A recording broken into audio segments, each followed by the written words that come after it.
Assalamualaikum warahmatullahi wabarakatuh. Pada pertemuan kali ini akan membicarakan tentang hikmah Isra dan Mi'raj. Satu peristiwa masa lampau yang tetap tidak kehilangan relevansinya untuk kita jadikan pelajaran bagi kita yang hidup di penghujung abad ke-20 ini. Kalau kita perhatikan, hampir setiap bulan dalam Islam ini mempunyai nilai-nilai sejarah. Kalau kita bicara Muharram misalnya, kita diingatkan dengan peristiwa hijrah. Kita bicara Ramadan, diingatkan dengan peristiwa nuzulul Quran. Kita bicara bulan Zulhijjah, diingatkan dengan peristiwa kurban. Kita bicara bulan Syawal, diingatkan dengan Idul Fitri. Kita bicara bulan Rabiul Awal, diingatkan dengan Maulid Nabi. Dan kalau kita bicara bulan Rajab, kita diingatkan kepada peristiwa Isra dan Mi'raj. Sebagai yang kita maklum, Quran itu memang bukan kitab sejarah. Tetapi Al-Quran banyak menceritakan peristiwa-peristiwa bersejarah.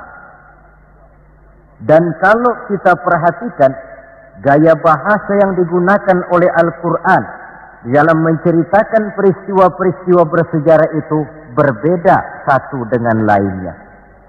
Istimewa sekali bahwa untuk menceritakan peristiwa Isra dan Mi'raj, Allah memulai ayatnya dengan menggunakan kalimat tasbih. Seperti yang kita baca dalam surah Bani Israel ayat pertama. Subhanallazi asra bi'abdihi laylan minal masjidil harami ilal masjidil aqsa. Maha suci Allah yang telah menjalankan hambanya pada suatu malam dari Masjidil Haram di Makkah ke Masjidil Aqsa di Palestina. Mari kita coba dekati ayat ini per kalimat untuk memudahkan pengertian kita di dalam memahami peristiwa Isra dan Mi'raj ini. Ayat ini dimulai dengan kalimat subhanallazi. Dalam ilmu balaghah, kalimat semacam ini disebut dengan kalimat ijaz, yaitu kalimat yang redaksinya ringkas namun isinya padat. Di situ ada kata yang tersirat, yakni lafzul jalalah, sehingga asli kalimatnya subhanallahillazi, maha suci Allah. Dan ini disebut dengan kalimat tasbih. Banyak peristiwa-peristiwa bersejarah yang diceritakan dalam Al-Quran, tetapi jarang yang diawali dengan kalimat tasbih. Al-Quran menceritakan bagaimana Allah menciptakan Nabi Adam, tidak dimulai dengan kalimat tasbih. Al-Quran menceritakan bagaimana Fir'aun dan bala tentaranya ditenggelamkan di Lautan Merah. Itu kejadian hebat, tidak dimulai dengan kalimat tasbih. Pun Al-Quran menceritakan bagaimana umatnya Nabi Saleh, umatnya Nabi Hud dan lain sebagainya yang ditelan gempa bumi, ditiup angin topan, seluruhnya diceritakan dalam Al-Quran, tetapi tidak satu pun yang dimulai dengan kalimat tasbih. Istimewa untuk menceritakan Isra dan Mi'raj ini, Allah memulai ayatnya dengan kalimat tasbih. Subhanallazi, maha suci Allah. Maha suci dari segala kelemahan. Maha suci dari segala kekurangan. Maha suci dari segala ketidakmampuan. Allah mempertaruhkan kesuciannya untuk menjamin kebenaran peristiwa Isra dan Mi'raj. Dan sebagai pertanda, Isra dan Mi'raj bukan sekedar peristiwa biasa, tetapi Isra dan Mi'raj adalah peristiwa yang amat sangat luar biasa. Sampai Allah memulai ayatnya dengan menggunakan kalimat tasbih. Apa hikmah yang bisa kita ambil dari kalimat tasbih ini? Saudara, kita tahu di dalam agama kita ini kan ibadah macam-macam. Ada ibadah yang berat dan modalnya juga besar. Membangun masjid berat dan perlu biaya besar. Melaksanakan ibadah haji berat dan perlu biaya besar menurut umumnya ukuran ekonomi bangsa kita. Ini jenis ibadah yang berat dan perlu modal besar. Lalu ada pula ibadah itu yang berat tapi modalnya ringan. Seperti puasa. Puasa itu kan berat puasa itu. Bukan menahan lapar dan hausnya yang berat, tetapi esensi puasa itu sendiri, yakni kemampuan mengendalikan nafsu. Kita ini kan kalau sedang puasa, lapar sih tahan, tapi marah kadang-kadang nggak tahan. Haus tahan, tapi ngomongin orang kadang-kadang nggak tahan. Padahal di situ esensi puasa, kemampuan mengendalikan nafsu. Dia ibadah yang berat, tapi modalnya ringan. Modal paling penting niat. Sahur itu kan hukumnya sunnah muakkadah. Yang wajib itu niatnya. Ini jenis ibadah yang berat tapi modalnya ringan. Lalu ada pula ibadah itu yang ringan, modalnya pun ringan. Agama menyebutnya dengan kalimatut thayyibah. Ucapan-ucapan yang baik yang dibanyak diajarkan oleh agama kita. Bertemu teman, assalamualaikum, ibadah. Memulai pekerjaan, bismillahirrahmanirrahim, ibadah. Melihat sesuatu yang hebat, masya Allah. Melihat sesuatu yang luar biasa, subhanallah. Terkejut, astagfirullah. Mendapat nikmat, alhamdulillah. Terkena musibah, inna lillah wa inna ilaihi raji'un. Ibadah dengan modal yang ringan berupa mengucapkan kata-kata yang baik yang banyak diajarkan oleh agama kita. Ini kan ringan. Orang tidak perlu syarat toharoh, orang tidak punya wudhu itu istighfar boleh. Tidak punya wudhu itu baca sholawat boleh. Membiasakan ucapan-ucapan yang baik di dalam kehidupan. Itu hikmah yang kita ambil dari kalimat subhanallah.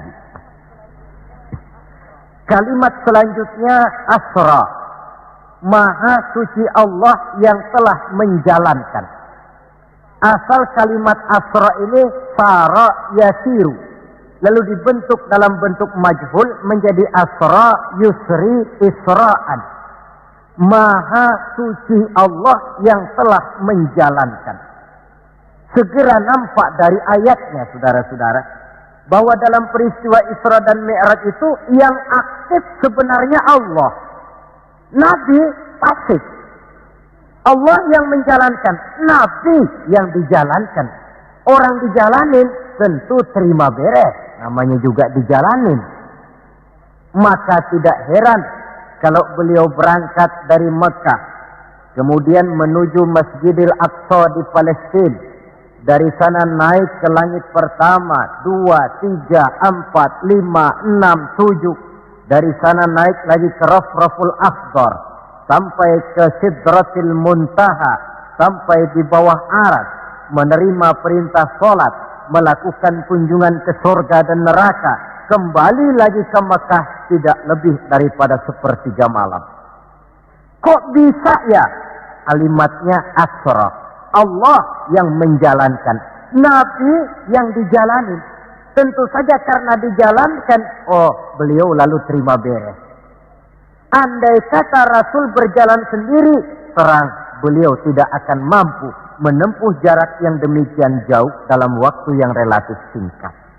Artinya, di dalam memahami peristiwa Isra dan Mi'raj ini, yang dipakai bukan logika intelektualitas manusia, tetapi logika kemahakuasaan yang mutlak dari Allah Subhanahu wa ta'ala. Satu contoh kecil. Saya satu hari berangkat ke Bogor. Jam 9 saya berangkat dari rumah, ambil baju di lemari, saya pakai. Berangkatlah saya ke Bogor. Saya tidak tahu kalau di kantong baju saya ada semutnya. Saya pun berangkat ke Bogor. Jam 10 sampai di Bogor, setengah 11 urusan selesai, kembali lagi ke rumah, setengah 12 sudah sampai di rumah. Baju saya buka, saya gantung kembali di lemari, semutnya keluar dari kantong, cerita sama teman-temannya.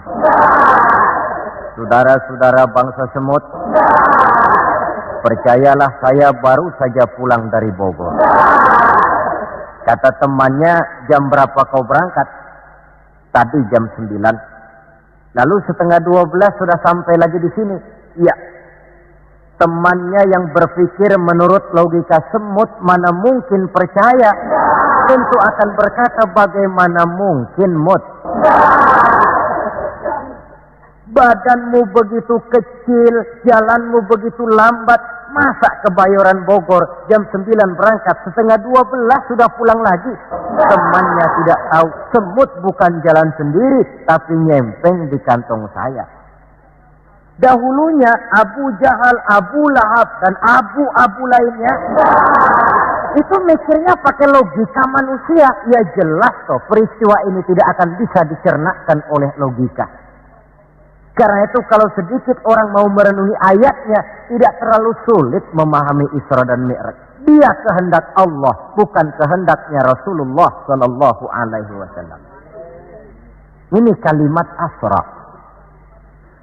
Kemudian kalimat bi'abdihi, Maha suci Allah yang telah menjalankan hambanya. Kenapa kok Allah memakai kalimat tidak langsung? Kan lebih enak saja kalau Allah bilang misalnya Subhanallazi asra bi Muhammad, Maha suci Allah yang telah menjalankan Muhammad. Begitu saja, kenapa sih? Kenapa harus pakai bi abdihi, Maha suci Allah yang telah menjalankan hambanya? Pakai kata-kata hamba. Apa maksudnya? Nah, di dalam kalimat hamba ada dua data. Data pertama, kalimat hamba di sini menjelaskan bahwa Nabi Muhammad itu Isra dan Mi'raj dengan roh dan dengan jasad sekaligus. Sebab apa? Orang hanya dipanggil hamba kalau punya roh dan punya jasad. Jasad tanpa roh namanya mayit. Roh tanpa jasad gentayangan, mungkin namanya pocong. Orang dipanggil hamba tentunya lengkap jasad dan roh sekaligus. Karena itu kalimat bi'abdihi sudah merupakan jawaban Isra Mi'raj terjadi dengan jasad dan dengan roh. Itu data pertama. Data yang kedua, kalimat bi'abdihi ini menjelaskan bahwa Nabi Muhammad itu oleh Allah benar-benar telah diakui sebagai hambanya. Maka lalu dipanggil hamba dalam ayat ini.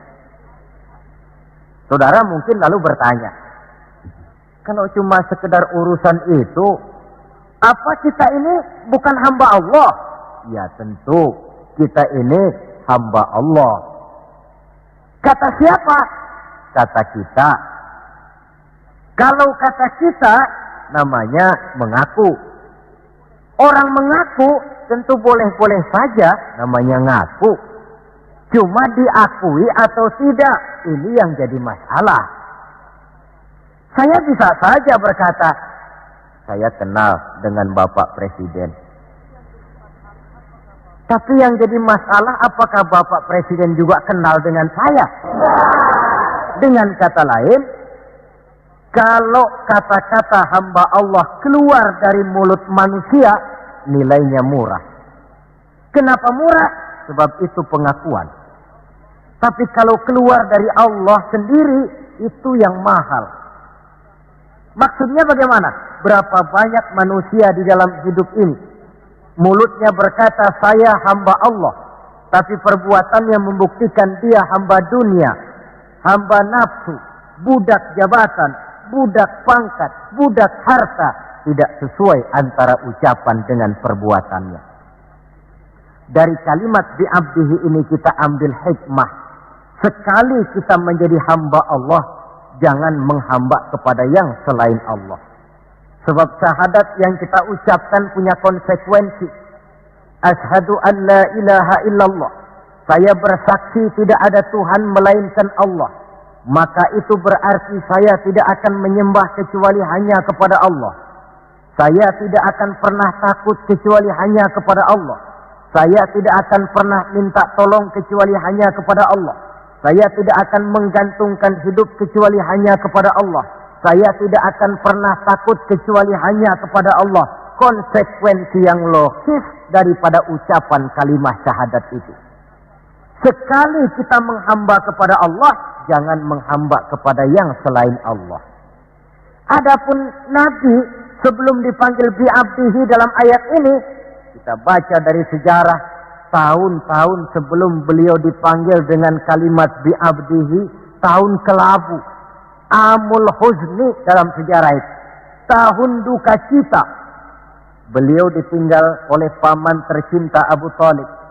Setelah paman tercinta meninggal, istri tercinta pun wafat, Khadijah. Wafat kedua pelindung ini, makin meningkat gangguan kafir Quraisy. Dihina, dicemoohkan, dicaci maki, dilontari dengan kotoran unta, bahkan akan diancam untuk dibunuh. Lulus menghadapi semua itu, Allah panggil beliau bi'abdihi. Seolah-olah Allah mengatakan, Muhammad itu betul-betul hambaku. Tidak bergeser nilai kehambaannya apapun yang menimpa dia. Saudara hadirin yang saya hormati, ini kalimat bi'abdihi. Jadi dari sini kita bisa memahami Isra yang merupakan perjalanan Nabi dari Masjidil Haram hingga ke Masjidil Aqsa. Dan Mi'raj yang naiknya Nabi dari Masjidil Aqsa menghadap Allah semata-mata merupakan peristiwa yang terjadi menurut apa maunya Allah. Nah, kemudian apa tujuan daripada Isra dan Mi'raj itu? Hakikatnya cuma Allah yang tahu tentu. Namun kalau kita lihat di penghujung ayatnya, kita akan menemukan kalimat linuriyahu min ayatina.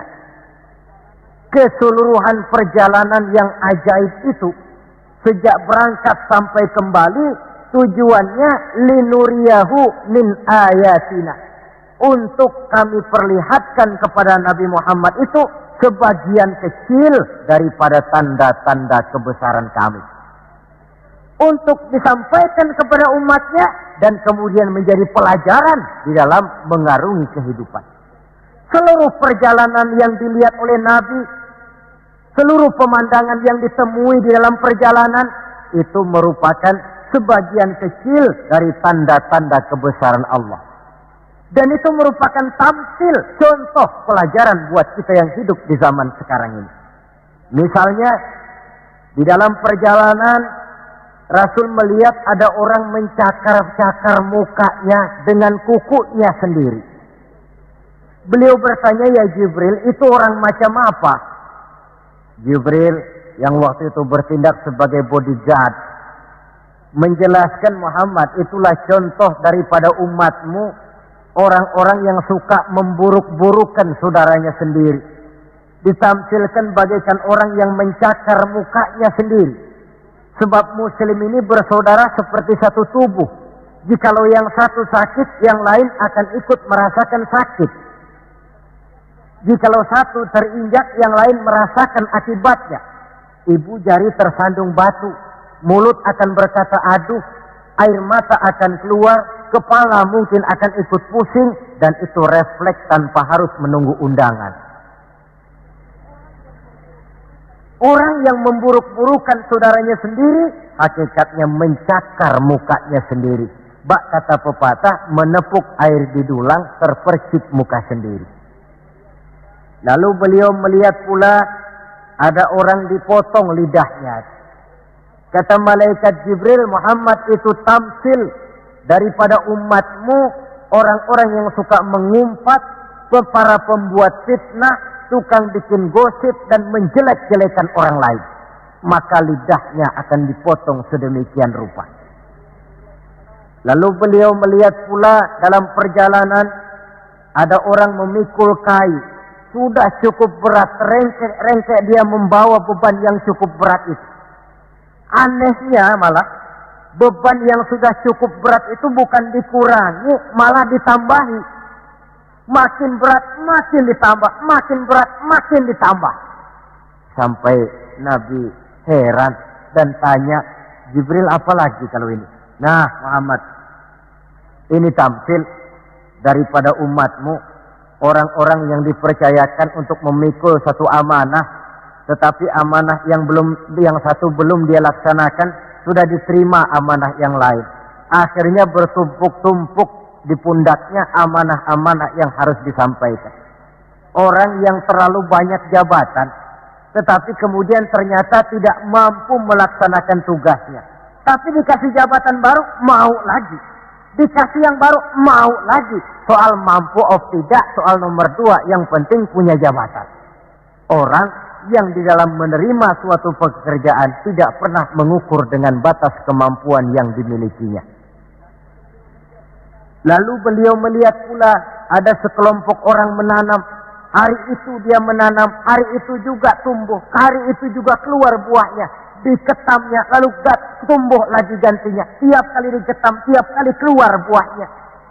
Itu tampil apa ya Jibril? Kata malaikat Jibril, wahai Muhammad, itulah satu contoh daripada umatmu, orang-orang yang gemar memberikan bantuan kepada orang yang memang memerlukannya. Mereka yang rajin sedekah, membantu fakir miskin, menyantuni yatim piatu, memberikan bantuan kepada pengembangan dakwah, madrasah, pendidikan dan pesantren. Hakikatnya mereka mengeluarkan uang, tetapi hakikatnya itu adalah untuk kepentingan diri mereka sendiri. Dicontohkan laksana orang, hari itu dia menanam, hari itu tumbuh buahnya. Dia petik, keluar lagi gantinya. Begitu seterusnya, tidak pernah berhenti. Jadi orang yang rajin bersedekah, senang memberikan bantuan kepada mereka yang memerlukannya, pada hakikatnya adalah orang-orang yang tidak pernah merugi barang sedikit pun. Malah milik kita yang sebenarnya adalah apa yang sudah kita belanjakan di jalan Allah. Uang kita di kantong kita adalah uang kita hari ini. Besok barangkali uangnya sopir taksi. Uang yang ada di dompet, uang kita hari ini. Besok barangkali uangnya tukang rokok. Uang kita yang sebenarnya apa yang sudah kita belanjakan di jalan Allah. Baik dalam bentuk zakat, infak, sedekah dan lain sebagainya. Tentu banyak peristiwa yang dilihat oleh Nabi di dalam perjalanan yang seluruhnya merupakan pertanda kebesaran dari Allah Subhanahu wa taala. Nah, Saudara, kemudian di antara tujuan Isra dan Mi'raj, di samping memperlihatkan sebagian kecil tanda kebesaran Allah, menerima perintah sholat. Dari segi menerimanya saja sholat itu sudah istimewa. Coba kita lihat. Allah perintah kita puasa. Cukup turun ayat. Ya ayyuhalladzina amanu kutiba alaikumusiyam. Cukup turun ayat. Allah perintah orang yang mampu untuk melaksanakan ibadah haji. Cukup turun ayat. Allah perintah kita bayar zakat, cukup turun ayat. Tapi Allah perintah kita sholat, tidak cukup cuma sekedar turun ayat, nabinya langsung dipanggil. Dari segi ini saja, sholat itu sudah istimewa. Benar kalau Nabi menyatakan, innama masalus sholati fid din kama salir ra'si fil jasad. Kedudukan sholat dalam agama sama dengan kedudukan kepala dalam anggota badan manusia. Kita yakin manusia tidak punya sebelah tangan, mungkin masih bisa hidup. Manusia tidak punya sebelah kaki, barangkali masih bisa hidup. Manusia tidak punya sebelah telinga, masih bisa hidup. Tapi kalau manusia sudah tidak punya kepala, umpama hidup juga, itu barangkali tulen turunannya kuntilanak. Begitulah kita lihat kedudukan sholat ini di dalam agama. Begitu pentingnya sampai untuk menerima perintah sholat, Allah langsung memanggil Nabi kita Muhammad sallallahu alaihi wasallam.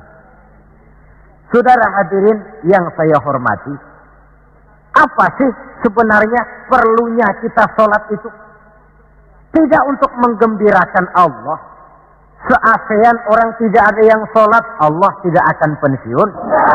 Jangan lagi kita berpikir, barangkali kalau kita se-Jakarta ini tidak sholat, Allah rugi.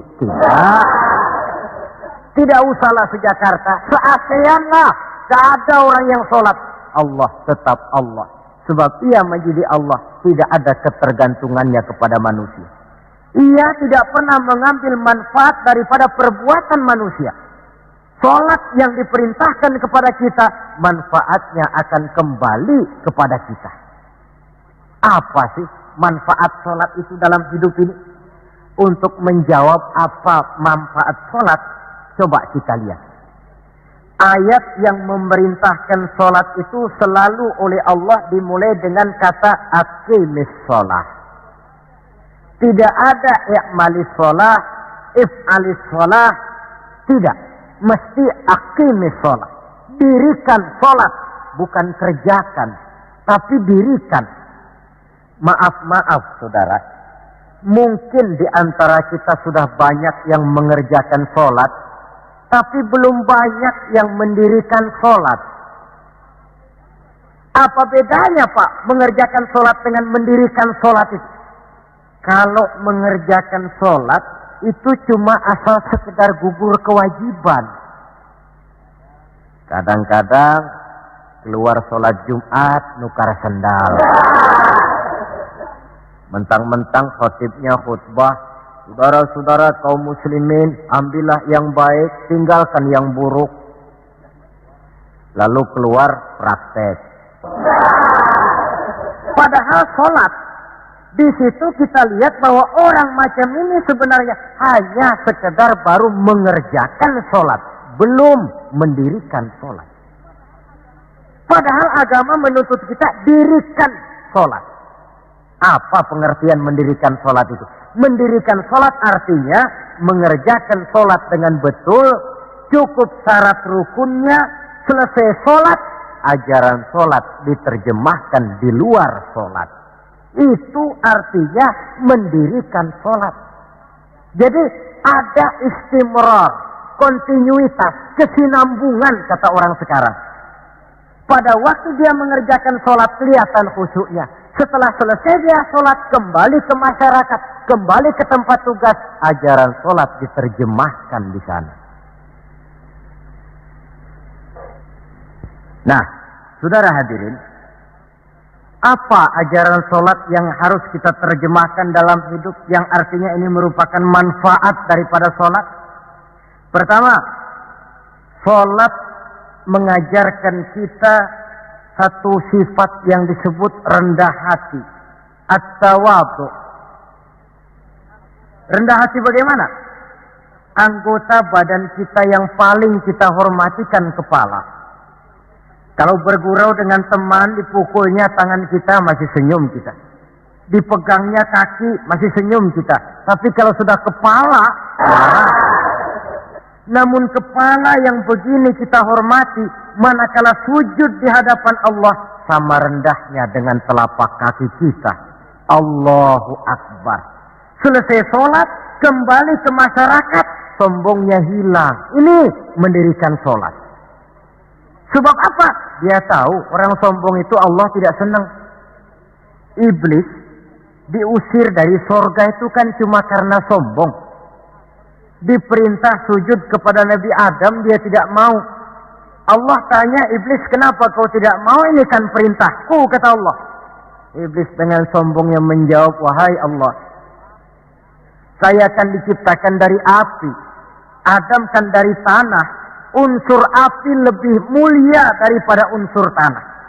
Masa saya harus sujud sama Adam yang baru kemarin? Gengsi ah. Kata Allah, kamu sombong iblis. Surga bukan tempat orang sombong. Keluar. Iblis diusir dari surga. Jadi kira-kira sajalah yang sudah di surga itu sombong saja diusir, apalagi kita yang masih di dunia ini. Dalam segala bentuknya, sombong itu Allah tidak senang. Sombong ilmu, Allah tidak senang. Mentang-mentang punya ilmu agama, tepuk-tepuk dada, nih saya satu-satunya ustadz di sini. Semuanya mesti ngaji sama saya ya. Kalau tidak ngaji sama saya, Islamnya kurang tapi sah. Sombong dengan ilmu. Sombong harta, ibu-ibu, Allah juga tidak senang.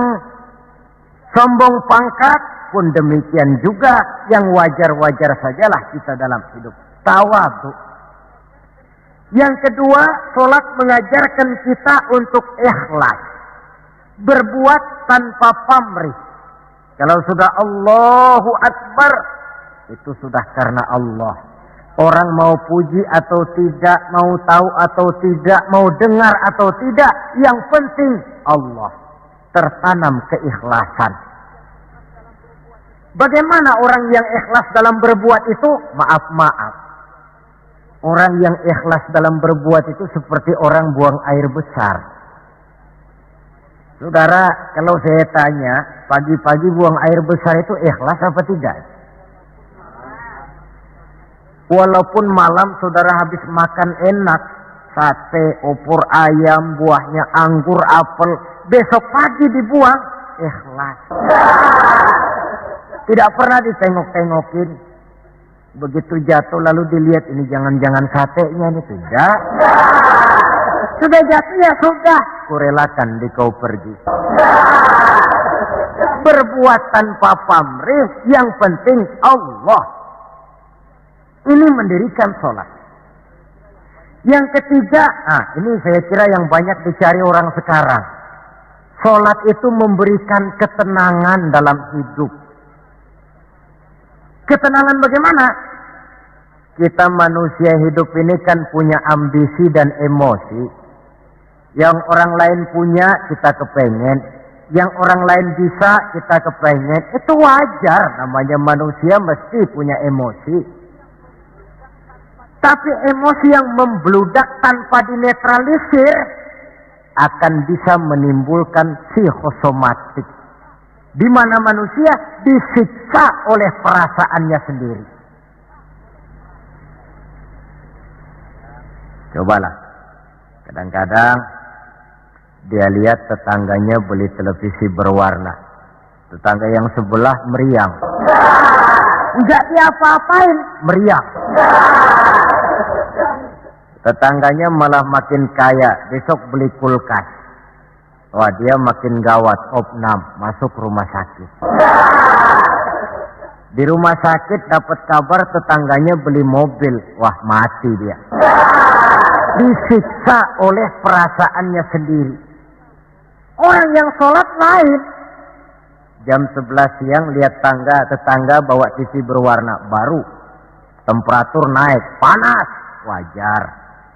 Datang waktu zuhur, kutub-kutub badan yang panas karena lihat tetangga bawa TV baru, didinginkan oleh air wudhu. Begitu terkena air wudhu, temperatur turun, adem. Selesai wudhu, menghadap ke arah kiblat, usolli fardhu zuhri, Allahu Akbar, Allah yang maha besar. Temperatur makin turun ke titik nol, titik netral. Sebab apa? Dia sudah berhadapan dengan zat yang maha besar. Allahu Akbar, yang besar cuma Engkau ya Allah. Televisi tetangga saya mah kecil. Itu sebabnya Nabi pernah mengisyaratkan tanda orang bahagia itu dalam urusan dunia dia lihat ke bawah, tapi dalam urusan akhirat, dalam urusan agama dia melihat ke atas. Kalau dia punya mobil, dia berkata, Alhamdulillah kita ini punya mobil, tetangga sebelah cuma punya motor.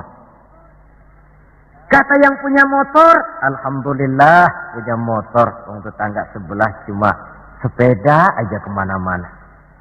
Kata yang punya sepeda, Alhamdulillah punya sepeda, tetangga sebelah kemana-mana jalan kaki terus. Kata yang jalan kaki, alhamdulillah masih bisa jalan.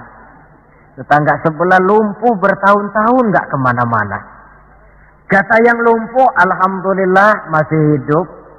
Tetangga sebelah kemarin out nggak balik lagi. Timbul rasa syukur. Lalu dalam urusan akhirat, agama melihat ke atas. Kalau dia bisa jaga sholat yang 5 waktu, kenapa saya tidak?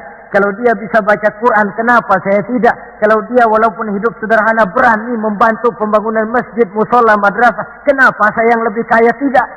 Timbul keinginan untuk mencontoh. Mencontoh orang dalam ibadah menimbulkan kepuasan batin.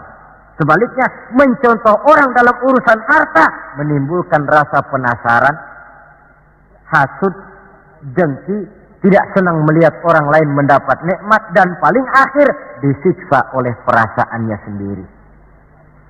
Ketenangan dalam hidup, ketenangan dalam rumah tangga tercipta karena sholat. Cobalah, kalau seorang istri, suami ahli sholat, istrinya sholat, jam 4 bangun, dibangunkan istrinya, bu, mari sudah menjelang subuh, ayolah kita ambil air wudhu berangkat. Selesai dia ambil air wudhu, dia sunnah qobliyahnya 2 rakaat. Kalau dekat ke musola masjid, jamaah ke musola masjid. Kalau jauh, jamaah di rumah. Nikmat rumah tangga muslim itu. Si suami jadi imam, istri jadi makmum. Suami takbir, istri takbir. Suami ruku, istri ruku. Suami sujud, istri sujud. Selesai sholat, assalamualaikum warahmatullah, assalamualaikum warahmatullah. Si istri mencium tangan suaminya, bang, kalau tadi siang banyak dosa saya, maafkan bang.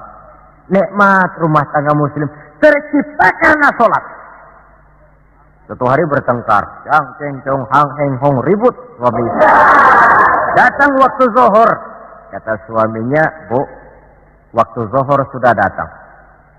Pertempuran kita hentikan sebentar. Gencatan senjata mulai. Ayo kita sholat. Ayo kau jadi imam lah. Suami jadi imam, istri jadi makmum. Biar monyong-monyong dikit, sholat. Sholat, assalamualaikum warahmatullah, assalamualaikum warahmatullah. Si suami menoleh ke belakang. Bu, kalau memang masih penasaran, terusin yuk. Saya kira kalau memang masih terus juga, itu memang dasar ahli bertengkar. Sudah profesional itu.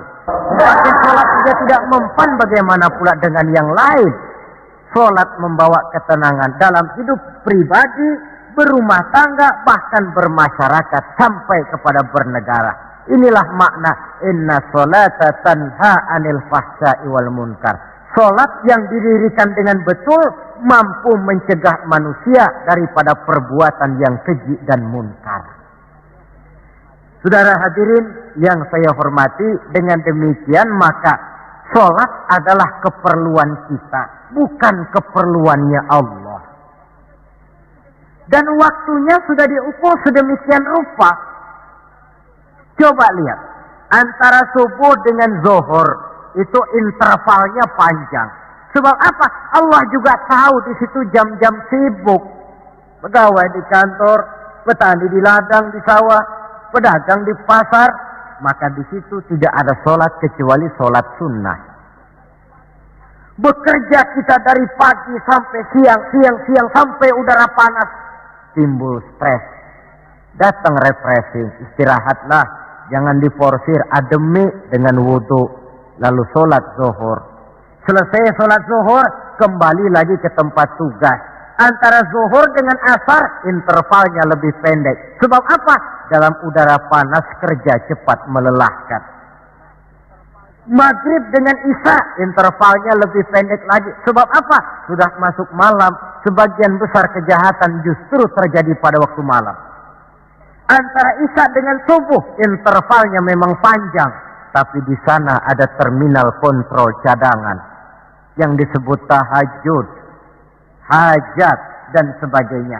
Terminal-terminal kontrol cadangan untuk menjaga stabilitas temperatur batin manusia.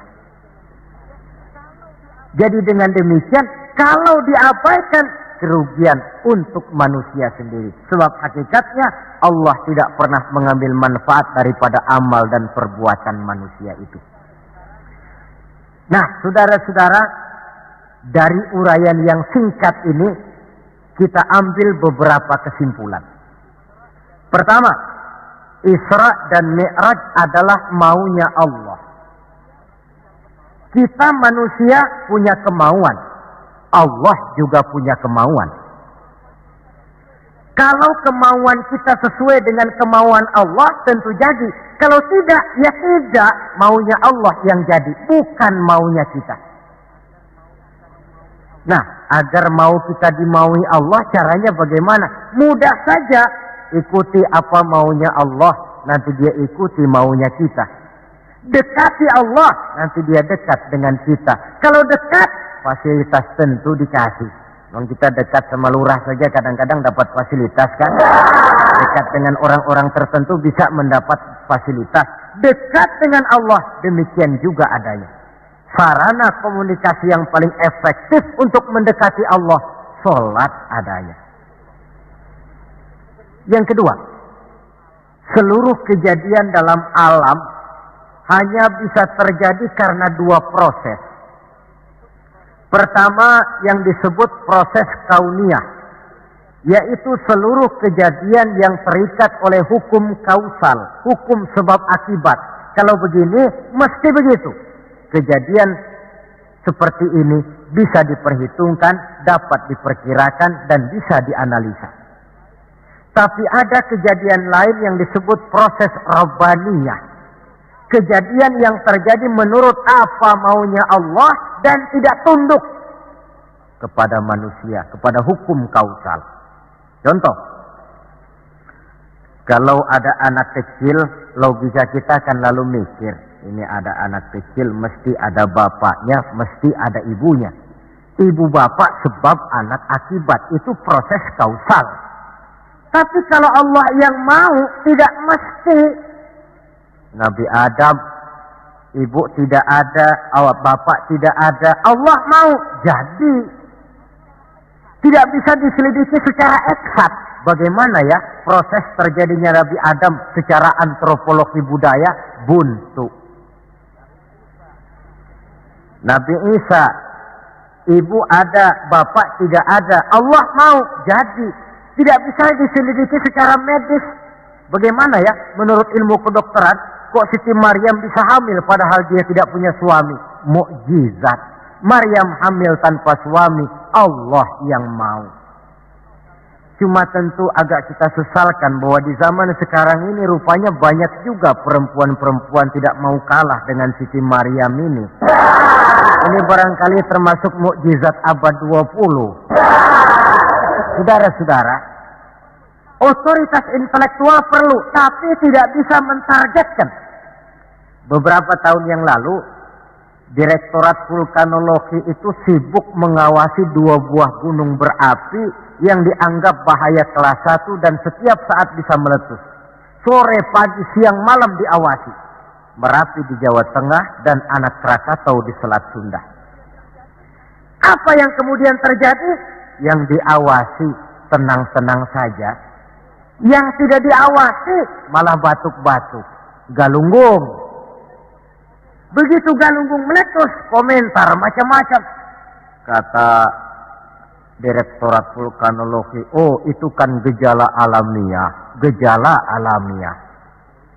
Kata yang seniman, oh itu karena alam sudah bosan bersahabat dengan manusia.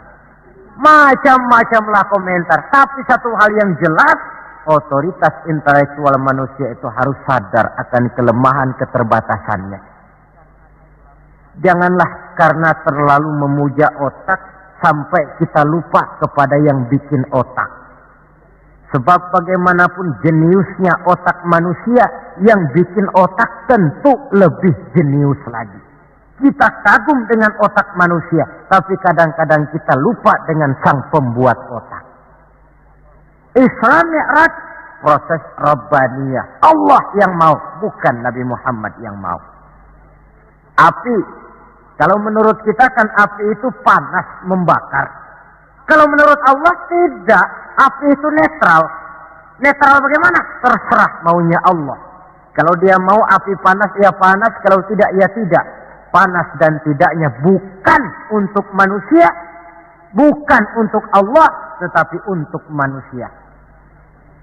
Maka Nabi Ibrahim pada waktu oleh Raja Namrus dilempar ke kobaran api yang menggunung, seujung rambut pun dia tidak terbakar.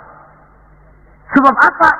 Ketika dia hampir jatuh ke dalam api, Allah berkata kepada api, "Ya naru kuni bardan wa salaman ala Ibrahim." Hai api, dinginlah kamu, selamatkan Ibrahim. Api tunduk kepada maunya Allah, seujung rambut pun Nabi Ibrahim tidak terbakar, malah kedinginan di tengah kobaran api. Kasus macam ini tidak bisa diselidiki secara eksakt. Bagaimana kok Nabi Ibrahim itu enggak kebakaran di dalam api? Oh, barangkali baca ayat itu tuh yang tadi itu. Saudara boleh coba. Bacalah, ya narukuni bardan wa salaman alayya. Masuk saudara ke dalam api, insya Allah mateng. Kalau potongan kita, sebab yang kita mau itu belum tentu Allah mau. Kalau yang kita mau Allah mau, tentu jadi. Kalau tidak, tidak. Isra Mi'raj sekali lagi, peristiwa Rabbaniyah dan bukan peristiwa kauniyah. Logika di dalam memahaminya bukan logika intelektual, tetapi logika kemahakuasaan yang mutlak dari Allah Subhanahu wa ta'ala. Yang ketiga, marilah kita berusaha agar setiap gerak hidup dalam dunia ini bernilai ibadah. Sekurang-kurangnya berupa ucapan-ucapan yang baik. Bukankah yang namanya ibadah itu ya sholat ibadah, puasa ibadah, zakat ibadah, haji ibadah. Tapi tidak terbatas kepada hanya sekedar itu. Membangun rumah sakit, membangun sekolah, membangun panti asuhan yatim piatu, itu keseluruhannya merupakan ibadah. Sekurang-kurangnya ibadah dalam bentuk ucapan-ucapan yang baik, yang menyenangkan orang dan berpahala kita mengucapkannya. Ini tidak terlalu sulit dan bisa kita praktekkan di dalam kehidupan sehari-hari. Begitu pentingnya soal ucapan, sampai dalam satu ayat Allah menjelaskan, wa qaulun ma'rufun khairun min shadaqatin yatba'uha adza. Ucapan yang baik itu lebih disukai Allah daripada sedekah tapi menyakitkan hati orang yang menerimanya. Sedekah itu pahalanya besar tentu, tapi kalau menyakitkan hati orang yang menerima, lebih baik ngomong yang enak-enak sajalah. Termasuk ini kalimatut thayyibah, ucapan yang baik. Yang keempat, marilah kita menjaga stabilitas kita sebagai hamba Allah. Miskin hamba Allah. Jadi orang kaya tetap hamba Allah. Orang biasa hamba Allah. Punya pangkat, jabatan, kedudukan tetap hamba Allah. Dalam keadaan bagaimanapun posisi kita, nilai kehambaan jangan bergeser adanya. Yang kelima, Isra Mi'raj sesungguhnya merupakan batu ujian. Setelah terjadi peristiwa Isra Mi'raj kelihatan mana yang loyang, mana yang emas, mana yang batu kerikil, mana yang mutiara dan intan. Setelah terjadi Isra dan Mi'raj, yang beriman makin mantap imannya, yang ragu-ragu makin kembali malah kepada kekafiran, yang memang sudah kafir makin menghebat kekafirannya. Rombongan pertama yang makin mantap imannya diwakili oleh Abu Bakar Siddiq. Sehingga ketika diceritakan orang kepadanya, wahai Abu Bakar, sahabatmu Muhammad itu sudah gila dia. Gila bagaimana? Masa dia cerita katanya tadi malam dia dari Masjidil Aqsa, lalu sekarang sudah ada di Mekah lagi. Betul dia cerita macam itu? Betul. Saudara, kalau memang Muhammad yang cerita macam itu, jangankan cuma sekedar sampai Masjidil Aqsa di Palestina, lebih daripada itu pun kalau dia yang memang betul cerita, saya percaya. Makin mantap. Yang ragu-ragu malah ada yang kembali kepada kekufuran. Yang kafir malah makin menghebat kekafirannya. Maka Isra Mi'raj merupakan ujian bagi umat untuk menyaring, merupakan filter mana umat Nabi yang benar-benar yakin dengan iman, dan mana yang setengah-setengah, dan mana yang murtad, kemudian mana yang ingkar dan kafir. Oleh karena itu, hakikatnya kejadian apapun yang kita alami dalam hidup hendaklah berlaku seperti Nabi Sulaiman alaihi salam. Diberikan beliau kekuasaan, diberikan pengetahuan, diberikan harta yang banyak. Atas semua itu beliau hanya berkata, "Hadza min fadli Rabbi liyabluwani aashkuru am akfur." Semua ini, kekuasaanku, hartaku, ilmu pengetahuan yang diberikan kepadaku, ini cuma sekedar karunia untuk menguji diriku, adakah aku bersyukur karenanya atau malah aku menjadi ingkar karenanya. Maka bersyukurlah kita yang hidup di satu zaman yang jauh dari zamannya Rasulullah. Kita belum pernah berjumpa dengan beliau, belum pernah mendengar suara beliau, tidak melihat gerak langkah di perjalanan beliau. Entah kita beriman dengan peristiwa Isra dan Mi'raj ini. Jauh lebih beruntung daripada orang-orang yang langsung ditongkrongi Nabi. Mereka melihat wajah Nabi, mendengar Nabi membaca wahyu, melihat mukjizat, tetapi mereka tidak juga mau beriman. Nilai-nilai iman ini kalau tidak kita pelihara dan kita syukuri, akan bisa bergeser, ditelan oleh segala macam godaan dan cobaan yang kita hadapi di dalam perjalanan hidup ini. Saudara-saudara hadirin yang saya hormati, dengan begitu maka Isra dan Mi'raj dengan segala kejadian yang ada di dalamnya sekali lagi merupakan bukti kemahakuasaan yang mutlak dari Allah dan kelemahan serta keterbatasan dari kemampuan yang dimiliki oleh manusia. Membicarakan Isra dan Mi'raj artinya bercermin di dalam perjalanan yang luar biasa itu. Bercermin apa? Bahwa pengetahuan manusia, taruhlah dia sudah melanglang buana ke ruang angkasa, tapi masih terbatas kepada alam yang fisika, dan itu pun sedikit sekali. Belum dia menyeberang ke alam metafisika. Kekayaannya, apalah artinya kekayaan manusia ini? Jabatan barangkali, kita semua sadar bahwa pangkat yang paling tinggi sebenarnya kan pensiun. Titel yang paling akhir tidak lain adalah almarhum. Setiap kita akan berjalan ke arah itu, sehingga tidak terkena apa yang diingatkan Allah.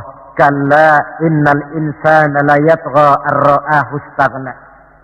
Manusia itu mudah lupa diri manakala melihat dia sedikit mampu, kaya, berkuasa, pandai, mudah lupa diri.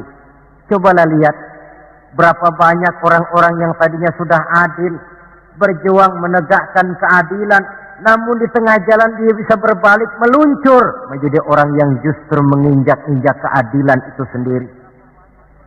Berapa banyak orang-orang yang tadinya sudah benar, berjuang menegakkan kebenaran, atau sekurang-kurangnya berniat untuk membela kebenaran, tapi di tengah jalan dia bisa berbalik menjadi orang yang justru hanya mau benar sendirian, walaupun tidak benar bagi orang lain.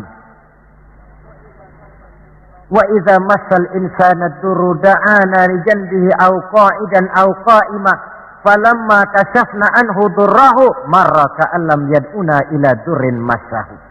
Kalau manusia ditimpa kesulitan, dia bermohon kepada Allah supaya dihilangkan kesulitan, baik pada waktu berdiri, sambil berbaring, sambil tidur. Manakala kesulitan sudah dihilangkan, marra ka'an lam yad'una ila durrin massahu, dia pun berjalan dengan sombongnya, seolah-olah belum pernah minta tolong kepada Allah. Ini kecenderungan manusia.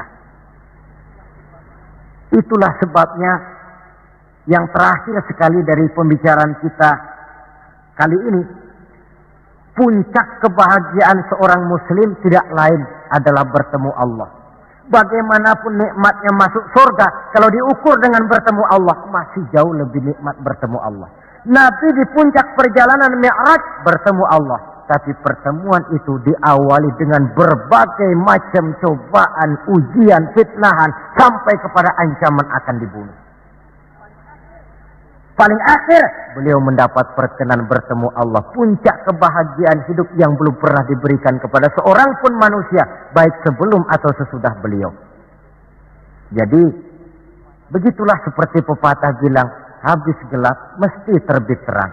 Inna ma'al usri yusra. Di balik segala kesulitan itu, insya Allah akan menunggu kemudahan. Kesulitan adalah bagian daripada hidup. Bukan untuk ditakuti, tetapi untuk dicarikan jalan keluar bagaimana pemecahannya. Saudara, inilah pembicaraan kita pada pertemuan ini. Walaupun selintas, mudah-mudahan bisa memberikan gambaran tentang Isra dan Mi'raj yang pada gilirannya akan memperkuat nilai-nilai keimanan kita dalam rangka melaksanakan apa yang diperintah Allah dan menjauhi apa yang dilarangnya. Terima kasih banyak atas perhatian saudara. Mohon maaf atas segala kekurangan. Usikum wa iyaya bitaqwallah. Wassalamualaikum warahmatullahi wabarakatuh.